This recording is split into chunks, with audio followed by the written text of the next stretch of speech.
Le président Cyril Ramaphosa a autorisé le déploiement de 2200 soldats des forces de défense nationale sud-africaines. Ces troupes épauleront la police sud-africaine dans la lutte contre le crime organisé, la violence des gangs et l'exploitation minière illégale qui se sont développées dans certaines régions du pays. Cette décision intervient dans un contexte de préoccupations sécuritaires persistantes en Afrique du Sud, où les statistiques policières ont enregistré plus de 6300 homicides sur une période de 3 mois fin 2025. Les autorités sud-africaines affirment que le renforcement des forces de l'ordre par un appui militaire est indispensable pour stabiliser les zones à haut risque et démanteler les réseaux criminels.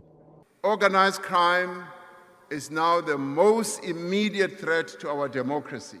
Le crime organisé représente aujourd'hui la menace la plus immédiate pour notre démocratie, notre société et notre développement économique.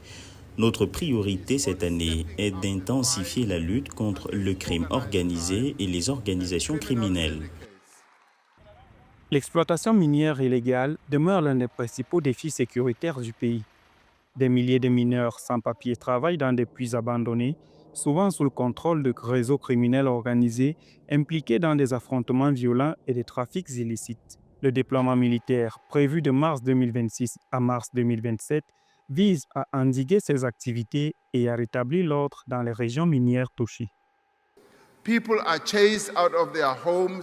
À Kaïsso-Agoten, les habitants sont chassés de chez eux par des mineurs clandestins et par Bopamukali. Des femmes sont assassinées par leurs compagnons dans leur propre maison.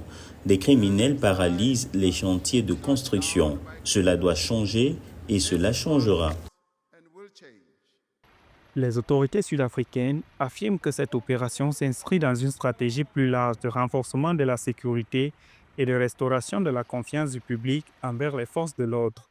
Les membres des forces de défense nationale déployées appuieront les opérations de police dans 5 provinces: le Cap-Oriental, l'État libre, le Gauteng, le Nord-Ouest et le Cap-Occidental.